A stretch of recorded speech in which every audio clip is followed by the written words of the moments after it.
And I think with small resources and huge resources at their backs, the women of Congo can indeed turn the Congo around. And a lot of things that Marcus was talking about, like the failure of the UN, I just a couple of weeks ago, I believe, there were 2 South Africans who were held hostage in the Congo, and they were released this week. And it turned out that the UN people knew exactly where to go to find the militias that released the South Africans. So a question was posed at a recent press conference, well, if you knew where the militias were to release the hostages, why weren't you going and arresting the militias themselves?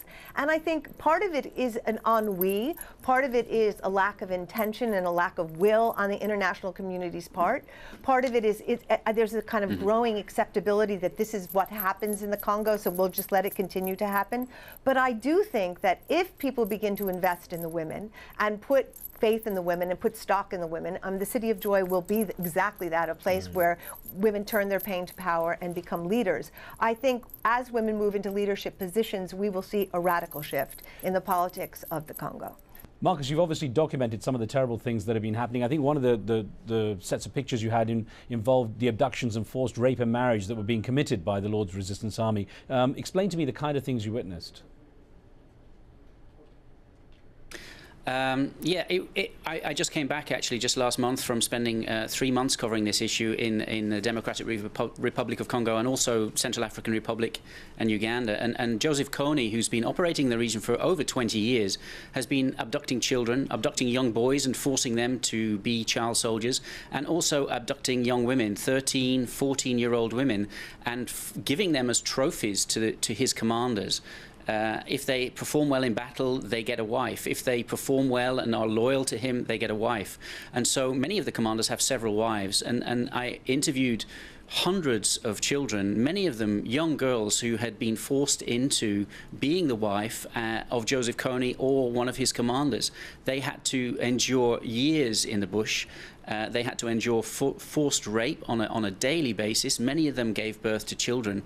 And luckily, the ones that I managed to interview had escaped. And they escaped with children under their arms, sometimes 2 children, 3 children under their arm as they fled through the bush away from Joseph Kony. So whilst we hear quite a lot about what's going on in eastern Congo, which is extraordinarily good to hear all of this news, what we mustn't forget is what's going on in the forgotten areas of northeastern Congo and what Joseph Kony is doing to the thousands of children that he's abducting every year. And I wonder, you know, when it comes to actually taking some kind of action against the perpetrators, I'd mentioned to Eve earlier about or talked to her about the conviction of that commander and 8 of his men. What have you seen in terms of a process to try to get to the perpetrators and stop this happening? Well, it really does depend on where you look. I've been in Bunia, a town which saw horrific atrocities in 2002, 2003 to 2004. And I've been in civil courts there where local population have been held accountable for their actions with violence against women. I've seen people put in jail because of acts that they have committed against women in the region. But I've also seen men released just a few months later to go to their families with the payment of a contribution to the family of a goat or a few chickens, which invariably doesn't end up with the woman who was the center of the violence. I've also seen military courts there where Congolese soldiers have been brought up against military tribunals and found guilty, but then 3 weeks later they're wandering around in the town with a gun and sitting in the bars again, very close to the areas where the women who they violated just a few weeks earlier are living. And so it really does depend on where you're looking. As I said earlier on, I'd just come back from the northeastern part of Congo where Joseph Kony is very active and Joseph Kony's men are very active, where the situation is very different. It's a question of abduction and very young girls, 13, 14 years old, are being abducted by Joseph Kony and being forced into marriage to his commanders as a trophy in a way, a trophy of war. And these women spend many years as wives to the commanders and raped continuously, and many of them are forced to then bear children, and those children that they then have to live with, and many of them have actually fled with their children under their arm after several years being forced into these kind of bush camps of Joseph Kony. Horrific. Now, Eve, earlier on, Marcus had mentioned about how the DRC conflict is so different because of how remote some of those areas are. And I know it's really difficult for a lot of the women because they can't get access to medical care in those areas. They still have to work in many cases to support their families.